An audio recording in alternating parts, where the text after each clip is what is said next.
Olá, seja bem-vindo. Novamente reabrimos os nossos trabalhos com a língua portuguesa e hoje nós estamos em um assunto de passagem, né? Nós vamos sair da ortografia e entrar na morfologia.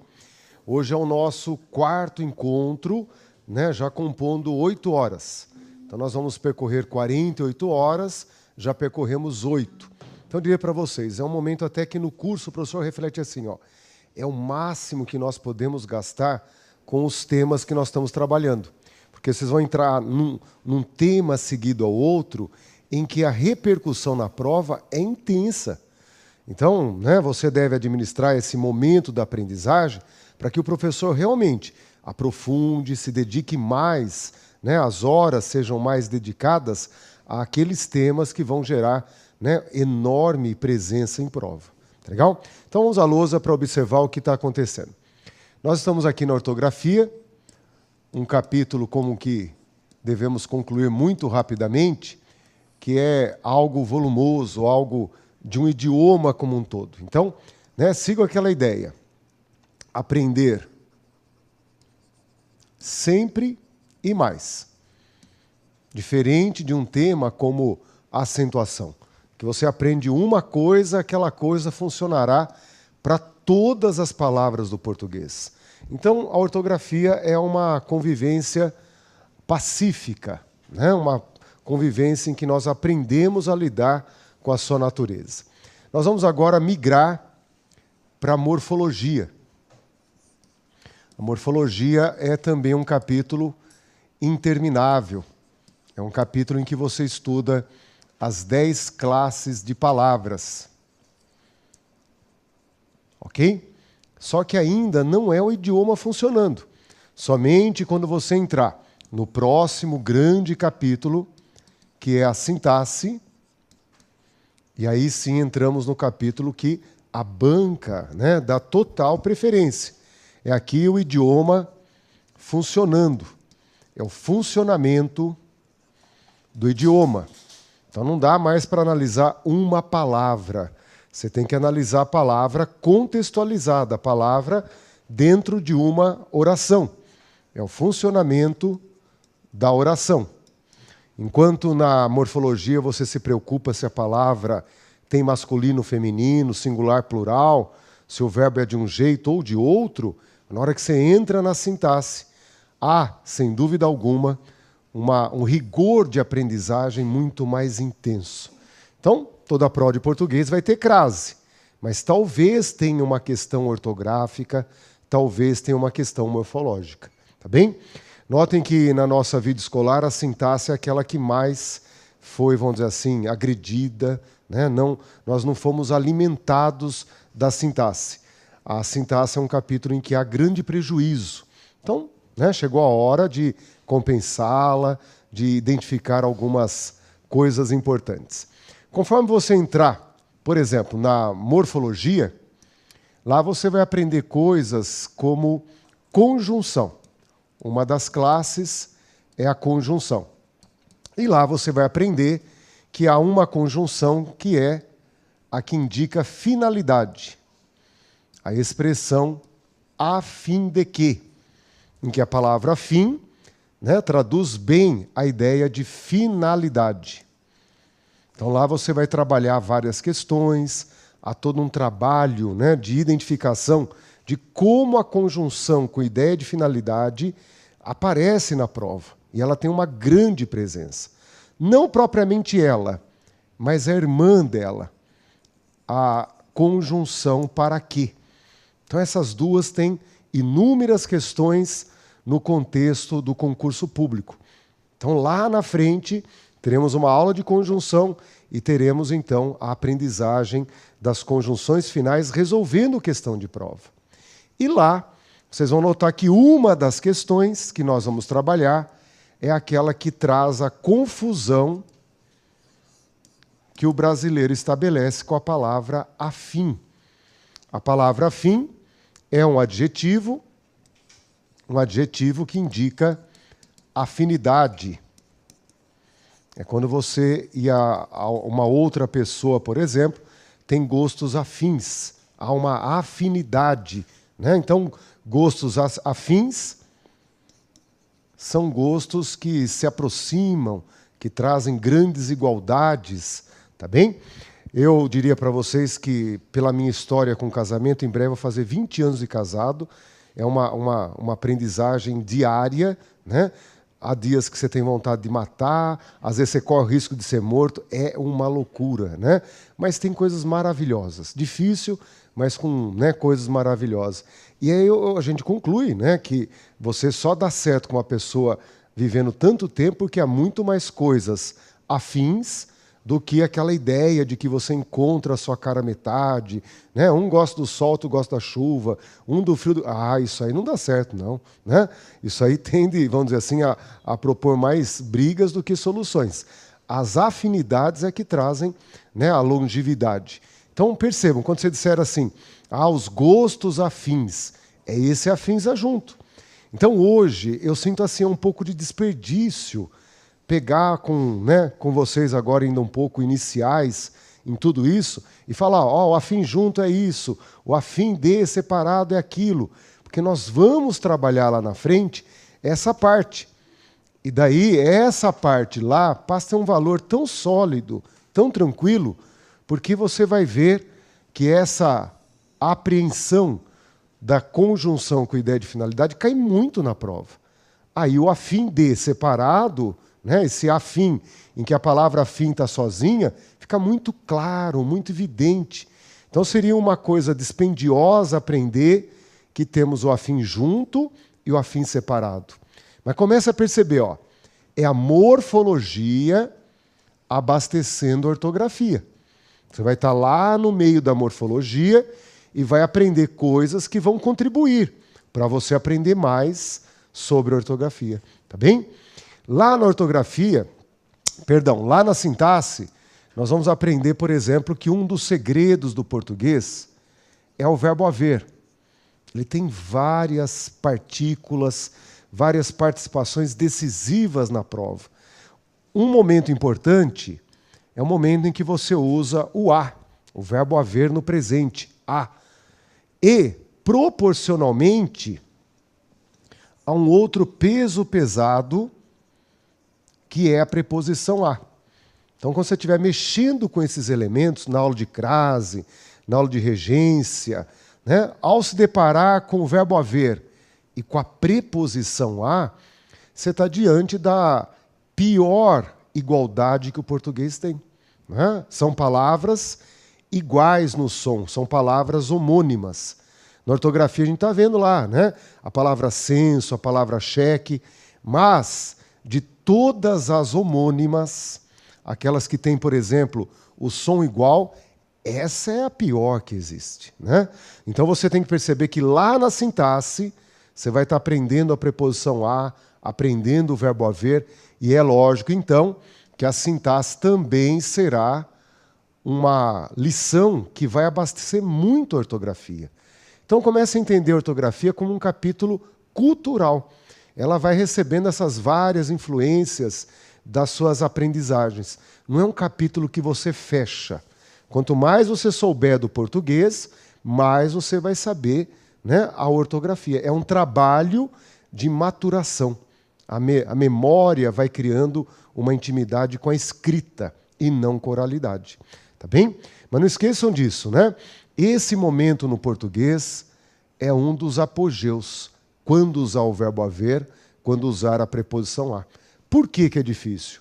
Porque são homônimas. A hora que você fala a, sai exatamente a mesma coisa. Então eu vejo que tem alguns amigos que melhoraram muito o português no WhatsApp. Uma hora que chega, nesse momento você fala, tá aí, né? Aí o computador não consegue escrever qual que era a sua intenção. Ali você tinha que saber se era o verbo haver ou a preposição a. E daí a pessoa está se reportando, por exemplo, ao tempo passado. Isso aconteceu há 2 dias. Já aconteceu comigo há 2 anos. E é o verbo haver que cabe ali, né? Por estar se referindo ao tempo que passou. Novas habilidades, novos conceitos. Há um ritual. Um ritual em que você não pode mexer nessas coisas agora. Mas é uma das grandes dificuldades do português. Tá bem? Então nós vamos celebrar essa passagem da ortografia para a morfologia, já de olho na sintaxe, tá bem?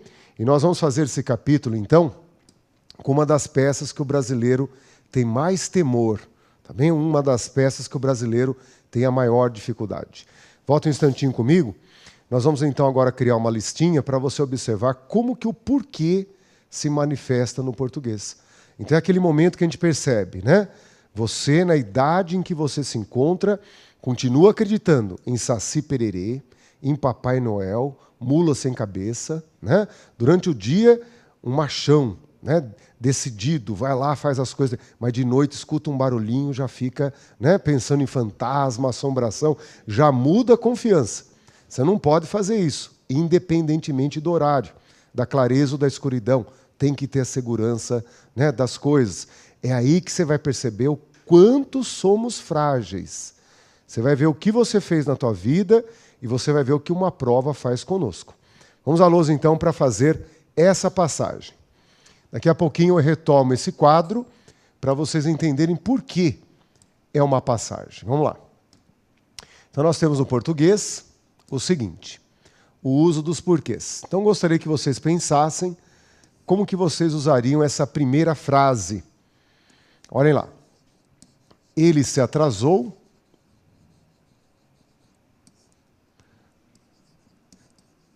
porque estava chovendo. Ele se atrasou porque estava chovendo. Se caísse uma frase dessa na prova para completar, como que você agiria? Junto, separado, com acento, sem acento? Como que vocês trabalhariam isso daí? Separado. Que mais? Vou dizer o contrário. Enquanto você não tiver a troca na memória, você vai continuar, né, vivendo aquela noção muito intuitiva. Aquela coisa assim, professor, eu acho que começa a ser beleza. Fica mais bonito daquele jeito. Não. Né? Alguém teria um segundo uso, uma expressão que nós poderíamos usar, né, em paralelo, que teria o mesmo valor ali? O pois. Você fala, professor, encaixaria o pois. Parabéns. Aí que você vê que a pessoa já está armada para alguns problemas do português. O problema vem, a pessoa vai lá e, de uma forma muito tranquila, desarma a bomba. Perfeito. Notem que aqui, então, cabe o porquê junto, já que ele é equivalente ao pois. Então, numa prova de cada 10 pessoas, 7, né, 6, 7 vão ter essa habilidade que não é a mais complexa. Trocar o porquê pelo pois. Vejam a frase 2 agora.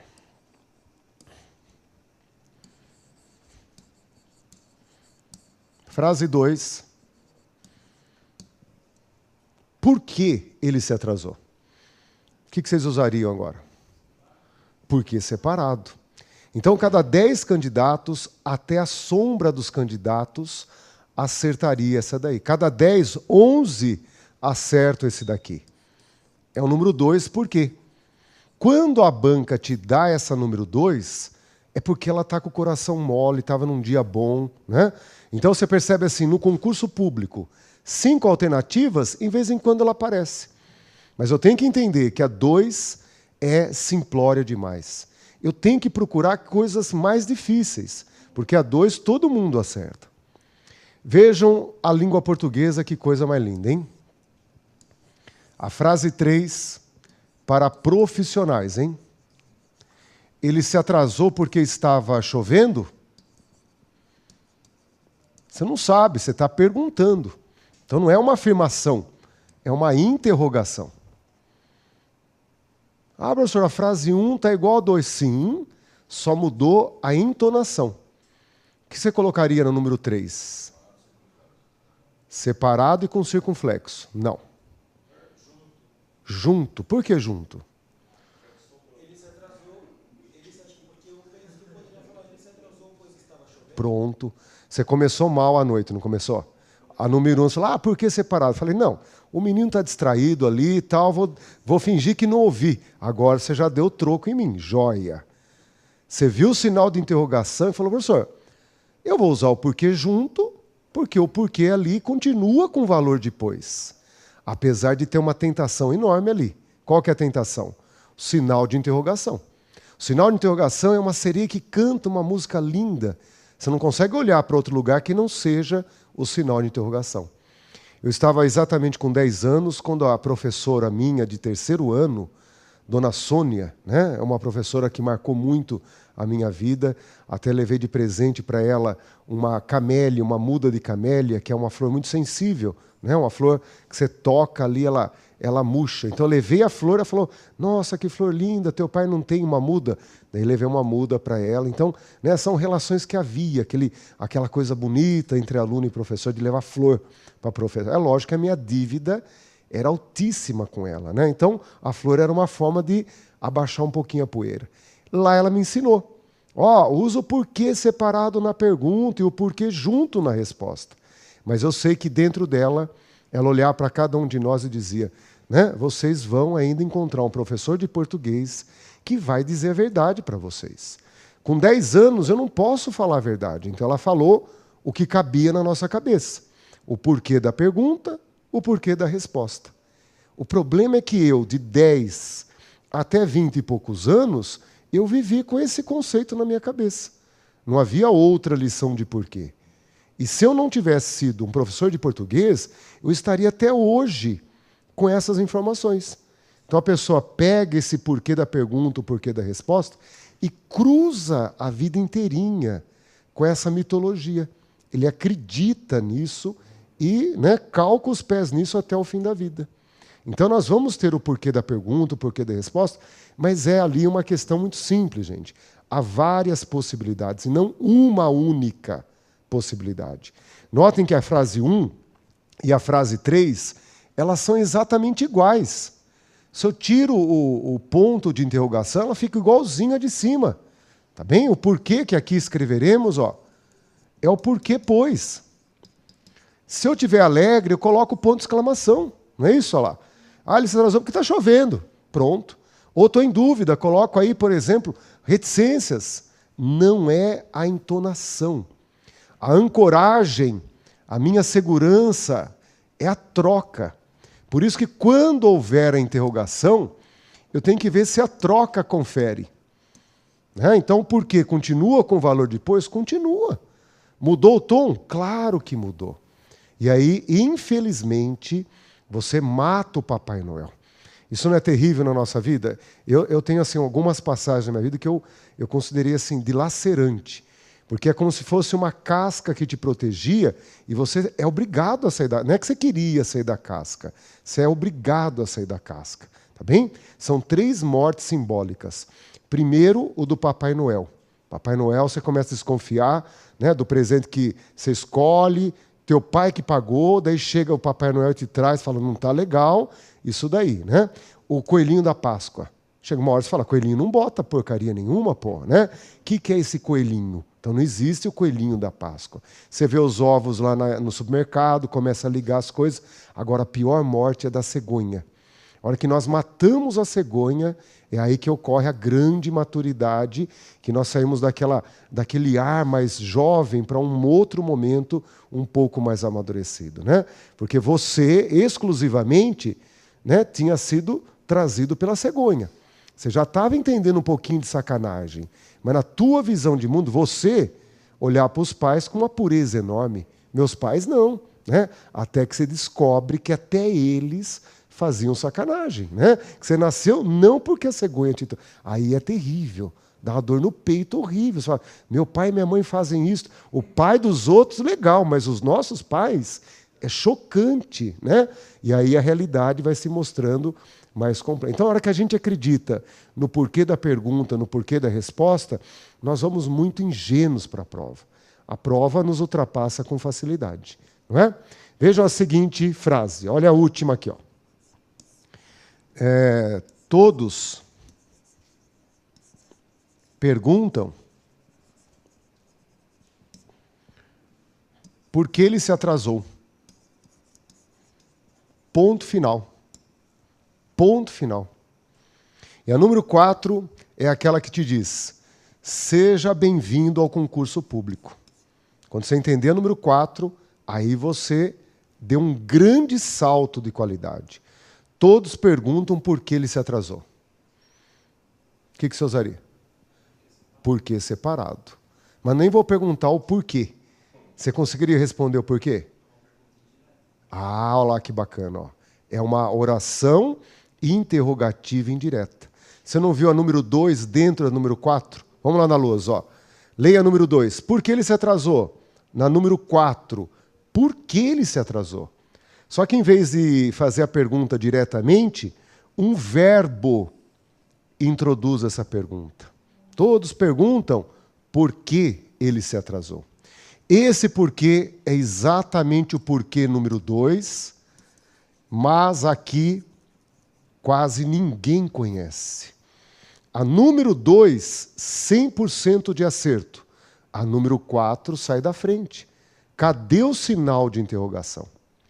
E aqui nós vamos aprender que o porquê número 2 equivale a dizer por qual razão. Por qual razão ele se atrasou?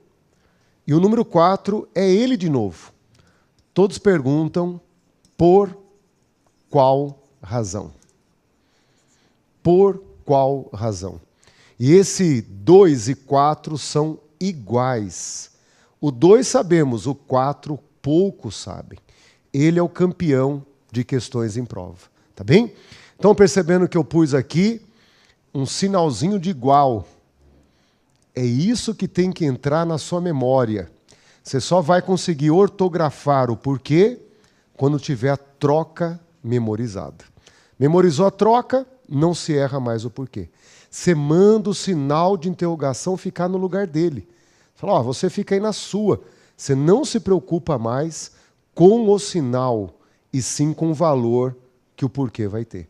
Aí sim passamos a ter uma qualidade de uso, de aprendizagem. Né? Volta um instantinho para a gente perceber, então, que nós tivemos lições fragilizadas na escola, lições parciais, e elas ganham uma força na nossa memória de imutável, ela se mantém, a pessoa atravessa a vida com esses valores. É igual colocar vírgula pensando que é uma representação da pausa. A pessoa cruza a vida, né, passa por todos os dias da vida colocando vírgula motivado pela pausa. Outra visão mítica. Né? Não existe essa pontuação. A vírgula tem uma outra finalidade que não é representar uma pausa. Tá bem? Quando eu escrevo, a pausa não representa uma vírgula nunca. Eu não posso ter esse conceito. Então, aquelas lições que nós tivemos, lições, né, muitas vezes, professor preguiçoso, o aluno que não aprendeu. Então, eu tenho que pegar esse passado, torcer e olhar daqui para frente, aprender corretamente. Então, os alunos para montar esses porquês. Vamos lá. É nessa hora, portanto, que você precisa ter a seguinte noção. Ó. Os porquês. Os porquês começam com o número 1. É o porquê, pois. Sacaram? Que dispendioso hoje se aprender isso. Mas quando estudarmos conjunção, é muito tranquilo isso daí. É o porquê, pois, com valor de conjunção. Nós vamos até criar uma grande família, unificando essas que têm o mesmo valor. Então, quando estudarmos conjunção, esse porquê se fortalece. Esse porquê cria intimidade na nossa memória. O número 2 é o porquê substantivo. Toda palavra do português você pode substantivar, inclusive esse porquê, que vai ficar junto e acentuado. Só que ocorre um detalhe, gente. Para você substantivar uma palavra, há um procedimento. Vem um instantinho comigo aqui. Ó. Você pega, por exemplo, uma palavra que não é substantivo, mas vai usá-la como substantivo. Por exemplo, você pega a palavra hoje. Hoje é um advérbio, traz ideia de tempo. Daí você carrega e passa a usá-lo como substantivo. Mas para substantivar uma palavra que não é substantivo, nós temos um procedimento. Nós antecipamos um artigo. O hoje é uma experiência que o ser humano... Olha lá, você passa a usar o hoje como substantivo, mas precisa antecipar um artigo. Como advérbio, hoje nunca viria com um artigo, mas quando você o substantiva, ele passa a receber um artigo. Tá bem? Se você pega uma conjunção, o porquê, e daí você vai usá-lo como um substantivo, você começa a dizer o porquê é uma palavra na língua portuguesa de difícil uso. Então, quando eu antecipo esse artigo, determinando o porquê, ele vira um substantivo. Tá bem? Então, esse porquê substantivo, ele é muito marcado. Há uma marca muito importante aqui. Normalmente, então, nós vamos encontrar um artigo determinando esse porquê substantivo. Além disso, se aparecer no plural, é o único, por ser substantivo, que poderá aparecer no plural. É uma questão gramatical. É o único que vai poder, então, aparecer no plural. Isso nós deveríamos ter aprendido com quantos anos, gente? Né? Você fala, professor, lá na barriga da mãe deveria ser. A gente sair já pronto. Por quê? Vem aqui comigo. Conforme a gente vai vivendo as questões de concurso, você fala assim, professor, caiu na minha prova uma questão com porquê. Ou uma alternativa em que o porquê era protagonista. Você tem que ter essa expectativa. Uma questão ou uma alternativa. Havendo uma questão, você tem que dominar. É igual a acentuação. É um outro tema de alta recorrência, fechadíssimo. Não tem para onde ir. Então você fala assim, professor, não estou estudando tudo. Mas tem alguns temas que eu estou em cima e matando. Então, a acentuação tem que fechar. O uso dos porquês tem que fechar. Porque são 4 informações a serem memorizadas. O custo-benefício é ótimo devido à incidência gigantesca em prova. Tá bem? Nesse momento, a gente nota que a pessoa decora que com a presença do artigo é o porquê número 2, o porquê substantivo. Daí vem aquele problema. Olha aqui comigo, ó. O problema é que você está diante de um idioma extremamente rico. Então, ó, quando você diz assim, ó, não sei o porquê da briga. Eu não sei o porquê da briga. Esse artigo é por aí que começa. A primeira lição vem por aí, mas não pode ser a última. Por quê? Porque nós temos vários determinantes. Aí entra novamente a morfologia para te dizer isso. Nesse lugar do o, eu posso usar outro tipo de determinante. Por exemplo, não sei nenhum porquê daquela confusão. Não sei algum porquê de tanto barulho. Não sei. Vamos usar aqui, por exemplo, um numeral. Não sei. 1, nem 2 porquês. Então você tem uma fartura de usos, pronomes demonstrativos. Ó. Este porquê que você me falou não me presta. Pronome possessivo. Meu porquê é diferente do seu porquê. Aí entra a experiência de quem fala, ó, o que eu estou querendo da minha vida? Né? O que eu vou fazer? Então, quando a banca trabalha o uso do artigo, ela está de bem com você. Ela está te testando dentro do limite normal. Mas ela poderia colocar outros determinantes. E esses outros determinantes não fazem parte da tua memória. Você olha para uma frase em que apareça, por exemplo, cada porquê que ele falou, nenhum valeu. Qualquer porquê que você diga, nenhum acreditarei.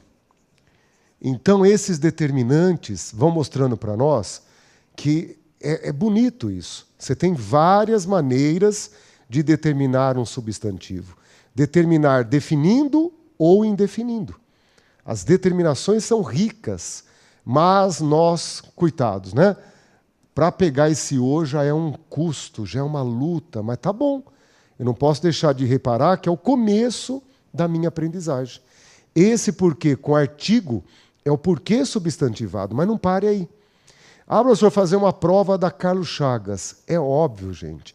Getúlio Vargas, bancas que não ficam no básico, elas evoluem. Eu preciso marcar esse caminho do crescimento. Não ficar no lugar em que haja um conforto. Ah, é só o professor. Não é só o. Se prepare para conviver com a riqueza do seu idioma. E isso é maravilhoso quando um dia você começar a dizer, ah, professor, nenhum, algum, qualquer, cada. Esses 4 aí são pronomes indefinidos. Devido ao grande contato com o idioma, com o estudo do idioma, sem querer, isso vai acontecer. Mais cedo ou mais tarde, as palavras relevantes na sua aprendizagem, você acaba trazendo para si, pois elas têm um valor. Por exemplo, ó, vamos estudar crase. O dia que você souber que antes de pronome indefinido não tem crase, você vai querer agarrar essas criaturas aí, ó. Antes de qualquer, nunca vai ter crase no português. Você fala, opa, isso vai me interessar, professor. É nessa hora que a gente fala assim, ó, aprender é muito difícil. Mas quando esse aprender tem um retorno positivo, te faz dominar crase, por exemplo, esse aprender fica barato. Tá bem? Então volta um instantinho comigo. Ó. Quando lá na frente nós trabalharmos, né? Não falei a nenhuma pessoa, falei a alguma pessoa, falei a cada pessoa, falei a qualquer pessoa, e eu disser que não tem crase antes desses lugares, você vai dizer, opa, isso vale a pena aprender, porque eu não erro mais a crase nunca mais nesses lugares. Por isso que o professor agora tem que falar assim, ó, o quanto que eu ensino para o aluno. Porque para ele melhorar a sua ortografia, ele teria que percorrer o idioma como um todo. A ortografia, né, ela se enriquece conforme a sua gramática melhora. E é isso que é bacana perceber. Né? É nessa hora que a gente quer uma gramática pobre, simplória, e ela nunca será. Então administre. Haverá esse momento em que eu preciso aprender primeiro o básico, para depois avançar para um raciocínio mais sofisticado. Então hoje, que eu diria, ó, olho no artigo definido. Está ótimo. É o começo da aprendizagem. Vamos voltar então aqui para perceber. Perdão. Diga lá. Isso. Sim, haverá outras possibilidades. Isso que é o duro, né? Essa lista do professor, você pode colocar reticências aí, ó, que segue embora. Não é? Há outras possibilidades de construção. Não há dúvida disso. Vamos então voltar aqui para perceber. A hora que o professor coloca esse O, não é pobre, gente. A hora que você olha agora o número 2, o porquê substantivado, eu tenho que olhar isso aí como o começo da aprendizagem. Professor, eu vou fazer uma prova da ISAF. Não é uma prova infantiloide, né? É uma prova que exige maturidade. Então comece, mas nunca diga que é só isso. Continue sempre estudando. No exemplo que eu dei agora há pouco para vocês, vocês viram que eu escrevi lá, não sei o porquê da briga. Vamos pensar juntos numa troca desse porquê. Não sabemos o porquê da briga. Qual seria uma palavra que entraria no lugar desse substantivo? Qual outro substantivo que substitui esse porquê? O motivo. Você não quer uma troca? Ah lá, já criamos uma troca. Se o porquê ali é substantivo, vamos trocar por outro substantivo. Legal. Então esse porquê aqui equivale a dizer o motivo. O porquê das nossas alegrias, o motivo de nossas alegrias. Sai um substantivo, entra outro. Sai uma conjunção, entra outra. Perfeito. Número 3. Ah, o número 3, hein? Porquê separado. É aquele que você vai trocar por pelo qual, pela qual. Pelos quais, pelas quais. Vocês conhecem esse pelo qual, pela qual? Conseguem trazer na memória a classificação? Pronome relativo. Tá bem? Se a gramática fosse uma situação religiosa, você estaria diante de uma entidade. Sabe aquela coisa que a gente até faz abaixa a cabeça assim, né, de respeito ao pronome relativo? Tá bem? É aquela coisa de respeito, é uma entidade, é algo superior a nós. Então, quando você disser assim, professor, hoje eu entendo melhor o pronome relativo, eu falo, ó, parabéns, Porque entendendo o pronome relativo, você está entendendo melhor o seu idioma. Para mim, são duas escalas fundamentais na minha aprendizagem. A preposição, em particular a preposição a, e em seguida o pronome relativo. O dia que eu entendi o pronome relativo, eu falei, tá aí. A banca ela promove a cada nova prova um giro em que o pronome relativo está presente indiretamente na prova. Você não sente o pronome relativo na prova. Mas está lá na regência, na concordância, na crase, na vírgula, interpretação de texto. Tá bem? Então marque no alvo. Mesmo que o alvo esteja lá longe, você fala, o tiro não alcança lá. Mas você sabe que você tem que chegar lá. É uma matéria de profundidade, de grande aprendizagem. Tá bem? Então percebam que aqui nós temos o pronome relativo. Então quando estudarmos o pronome relativo, você vai ver essa criatura de novo. Estão notando? Hoje assusta. Lá o impacto é menor. Muito menor. Tá bem? Então no dia a dia, vejam lá. Você diria com tranquilidade o seguinte. Conheço a causa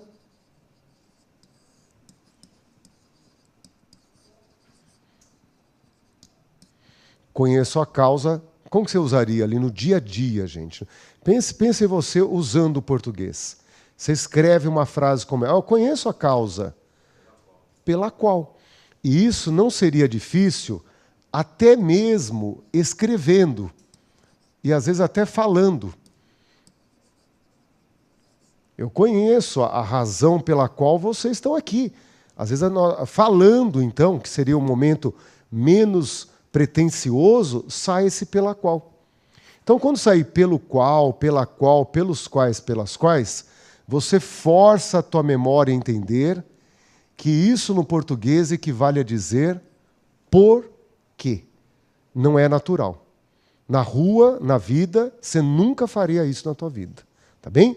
Como você gosta do seu leitor, você nunca escreve esse porquê número 3. Então nós temos que forçar a memória a reconhecer que quando couber pelo qual, pela qual, pelos quais, pelas quais, cabe o porquê. É nessa hora que a banca pede para você trocar um pelo outro. Sempre nesse sentido, do pelo qual, pelo porquê. Pela qual, pelo porquê. Não é? Então na frase, eu tenho o livro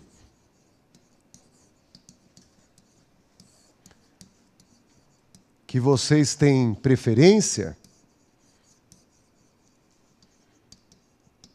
haverá uma longa caminhada para chegarmos aí. É a hora em que você tem o pronome relativo o qual, com o mesmo uso do pronome relativo que. É ele, o pronome relativo, que vai conectar uma oração à outra. Mas essa oração, ela é especial porque há uma exigência.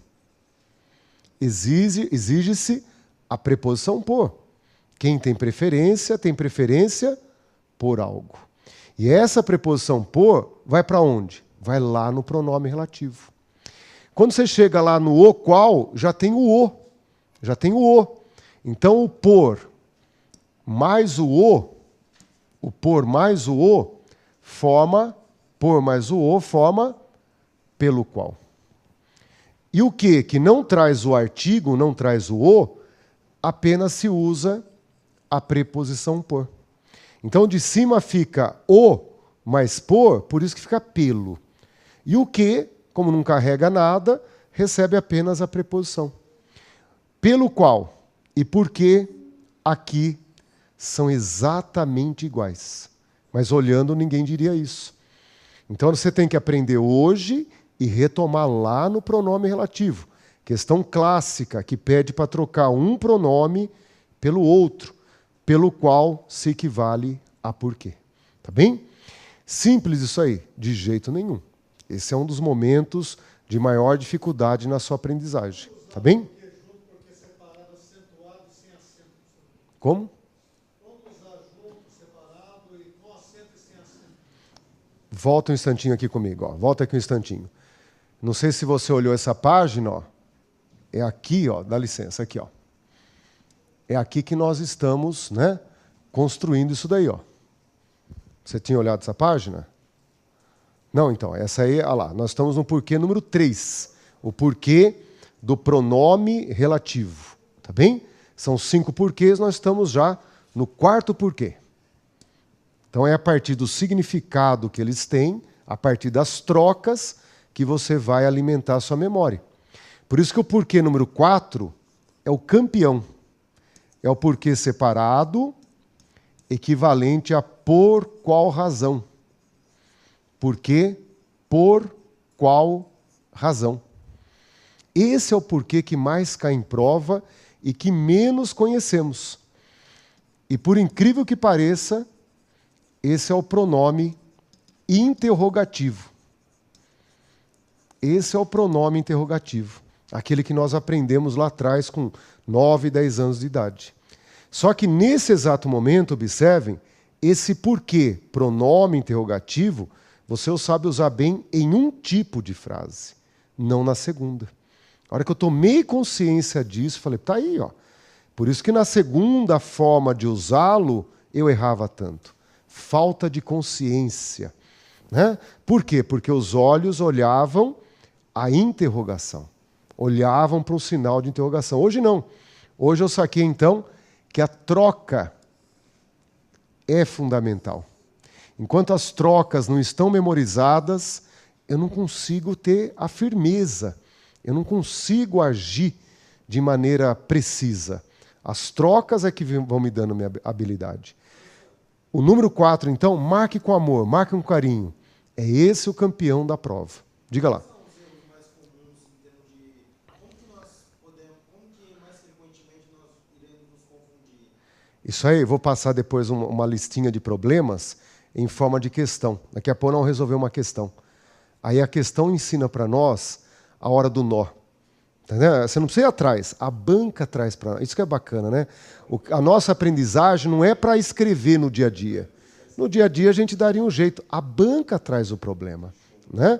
Então é bacana perceber que você olha para a banca e sente uma coisa positiva. A banca nunca vai olhar para nós e ver uma coisa positiva.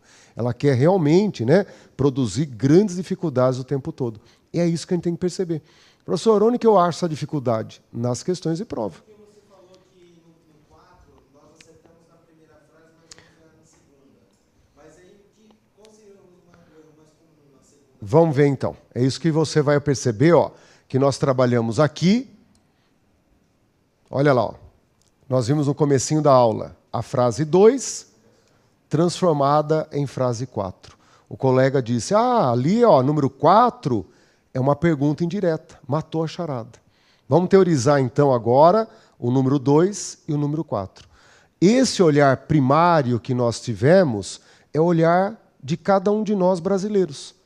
Nos sairíamos bem na número 1, daríamos muito bem na número 2, mas a 3 e a 4 seria aquela desgraça. A 3 e a 4 a maioria não suportaria. O 1 e o 2 a pessoa, né, domina.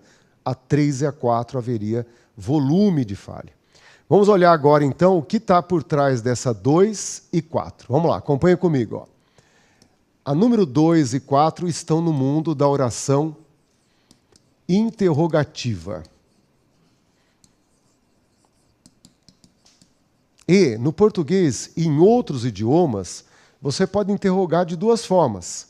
De forma direta, introduzindo a oração com o pronome interrogativo, ou de forma indireta. E para introduzir, para formar a oração interrogativa indireta, você vai se usar de um verbo, e esse verbo introduz a pergunta. Essa aqui é a diferença. Ali, nós vamos ter um verbo introduzindo a pergunta. E o grande problema, gente, é que nessa indireta não usamos ponto de interrogação. Está aí o ponto em que o brasileiro não se entende com a oração interrogativa, porque ela termina com um ponto final. Então aqui, quando você diz assim para mim, por que você faltou? 100% de acerto. graças às coincidências. Aqui estamos usando o porquê, por qual razão, e ao mesmo tempo aparece o sinal de interrogação.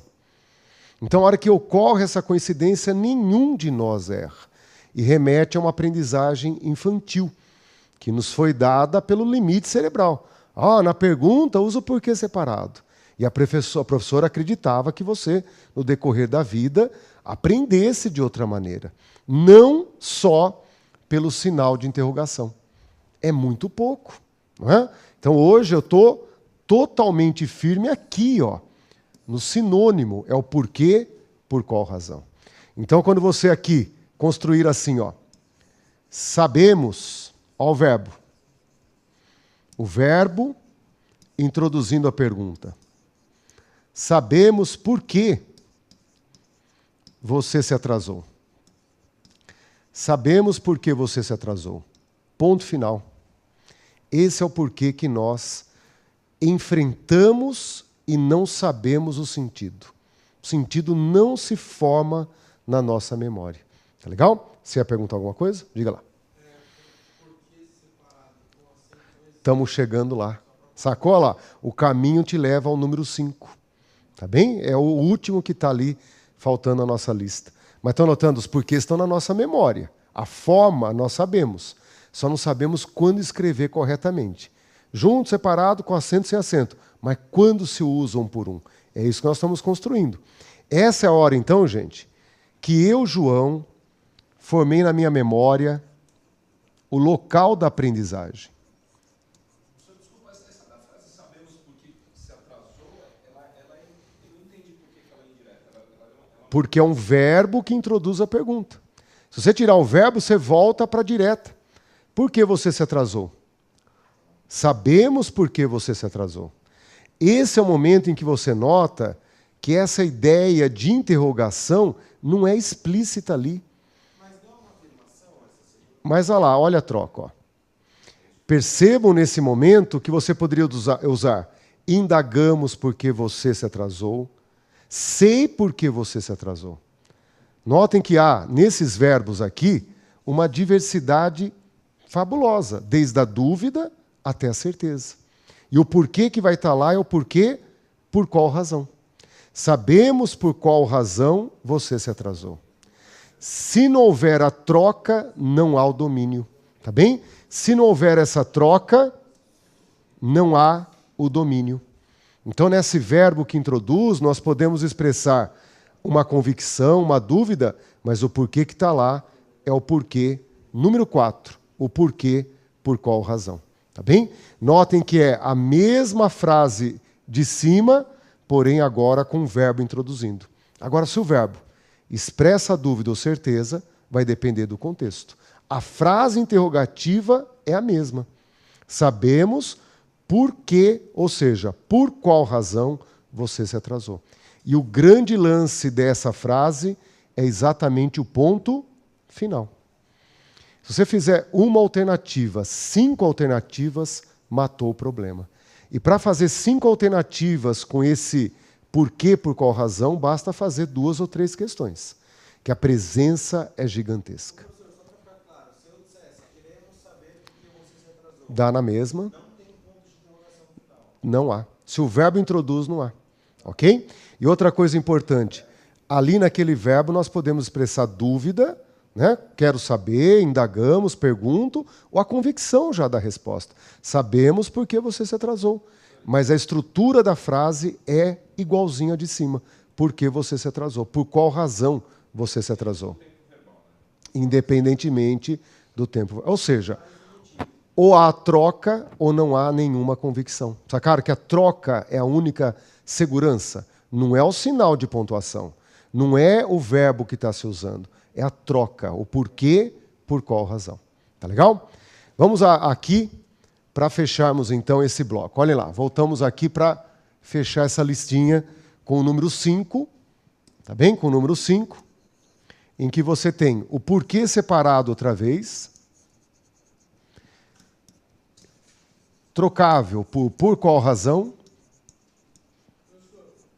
Sinônimo de pronome classificado como pronome interrogativo. Classificado também como pronome interrogativo. Na mesma hora você vai dizer, professor, mas você está brincando, está igualzinho. Não. O número 5 vai ter um detalhe. E esse detalhe é o acento circunflexo. Por quê? Porque ele vai estar em um lugar em que se exigirá entonação. Ele vai estar em final de frase. Então aqui o problema é a posição em que ele se encontra, em final da frase. Ao estar no final da frase, você coloca esse acento para que dê entonação dele. E esse número 5 você já entendeu, é o número 4. É o número 4 em final de frase. Então o número 5 você aprendeu por tabela. Sabendo o 4, saberemos o 5. Tá legal? O que vocês acharam difícil nessa lista aí? O número 1, fácil ou não? Estão notando? Olha lá. Se não está fácil hoje, a aula de conjunção enraiza esse porquê número 1. O porquê número 3, vamos voltar na lista ali, ó. Número 3, o porquê pronome relativo. Você vai ter uma aula em que isso será enraizado. É o porquê pronome relativo. O 2 traz uma sinalização gigantesca. O número 2 traz o artigo, por exemplo, que denuncia que é o número 2. A grande luta é com o número 4 e, por tabela, o número 5. Se esforce para guardar a troca. Por qual razão? Tá bem? Vamos dar aquela paradinha estratégica para passar de um bloco no outro. O pessoal da técnica começa a cobrar o professor, mas o professor, né, aquela coisa sangue latino, a explicação está no meio da coisa, não dá para interromper. Então, nós vamos sair de um bloco no outro e, na volta, nós vamos fazer uma questão que exemplifique você numa prova. Tá bom? Voltamos em 1 segundo. Até lá.